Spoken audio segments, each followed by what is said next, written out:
श्री कृष्ण कहते हैं, जो हुआ अच्छा हुआ, जो होगा अच्छा होगा। स्वयं को मुझ पर छोड़ दो, अपने कर्म पर ध्यान दो। कर्म ऐसा जो स्वार्थ रहित और पाप रहित हो। कृष्ण ने दुष्टों को भी अपनी गलती सुधारने का मौका दिया, क्योंकि वो किसी मनुष्य को नहीं, उसके अंदर के बुराई को मारना चाहते थे। संदेश की स्याही से संबंध के पृष्ठ पर कभी शुभ अंकित नहीं होता, इसीलिए अपने मन के विचार और संबंधों का आधार दोनों ही शुभ रखें। मोहग्रस्त होकर अपने कर्तव्य पथ से हट जाना मूर्खता है, क्योंकि इससे न तो तुम्हें स्वर्ग की प्राप्ति होगी और न ही तुम्हारी कीर्ति बढ़ेगी। इस भौतिक संसार का यह नियम है, जो वस्तु उत्पन्न होती है कुछ काल तक रहती है, अंत में लुप्त हो जाती है, चाहे वह शरीर हो या फल हो। यदि कोई व्यक्ति प्रेम से, भक्ति से पुष्प, फल, जल भी मुझ पर चढ़ा दे तो उसी भाव से उसे स्वीकार करता हूँ, वह मेरा प्रिय भक्त होता है।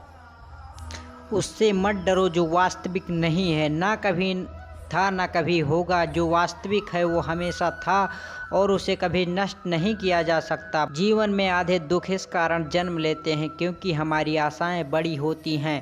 इन आशाओं का त्याग करके देखो, जीवन में सुख ही सुख होगा। अपने परम भक्तों, जो हमेशा मेरा स्मरण या एक चित्त मन से मेरा पूजन करते हैं, मैं व्यक्तिगत रूप से उनके कल्याण का उत्तरदायित्व लेता हूँ। जन्म लेने वाले के लिए मृत्यु उतनी ही निश्चित है जितना कि मृत्यु होने वाले के लिए जन्म लेना।